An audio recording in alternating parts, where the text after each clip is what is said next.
Alors que le temps passe, la foi d'un plus grand nombre se refroidit.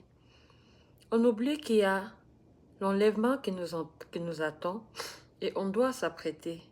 On doit être prêt par rapport à cet enlèvement qui aura certainement lieu.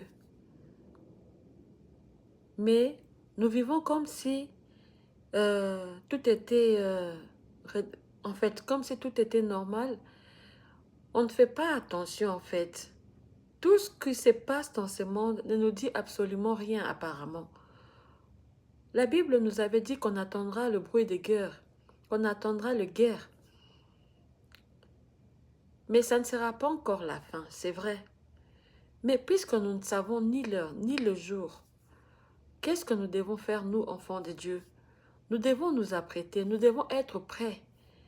Nous devons être prêts, nous devons garder nos lampes allumées. Non seulement qu'elles doivent être allumées, mais nos lampes doivent contenir de l'huile. C'est cette huile qui permettra à la lampe de tenir longtemps jusqu'à ce que l'époux reviendra. Nous passons notre temps à faire des choses bizarres. On passe le temps à... Vraiment, on vit comme si le monde nous appartenait. Or, le monde ne nous appartient pas. Le Créateur de toutes choses finira par revenir un jour. Le Créateur des humains finira par revenir un jour. Et même s'il tarde encore à revenir, la mort peut aussi te surprendre. Essaye de réfléchir un peu. Qu'est-ce que tu vas aller dire à ton Créateur? Toi-même, essaye de voir ton comportement. La manière dont tu es ici sur terre, tout ce que tu fais, la manière dont tu côtoies les autres, ta manière de parler, ta manière de voir les choses, ta manière de réfléchir. Aujourd'hui, si tu partais, es-tu sûr que tu verras le Seigneur? Es-tu sûr que tu seras sauvé?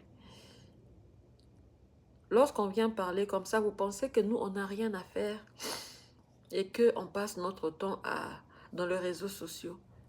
Non, on vient te réveiller, toi qui dors, car même la Bible dit, réveille-toi, toi qui dors.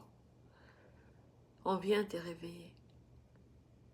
Essaye de changer ton comportement. Essaye de changer ta façon de faire les choses, de voir les choses. Et focus-toi en Christ. Et si tu n'as pas encore reçu Jésus-Christ comme Seigneur et Sauveur dans ta vie, c'est le moment de le faire. Voilà ce que j'avais à vous dire aujourd'hui. Soyez bénis, bonne journée à vous.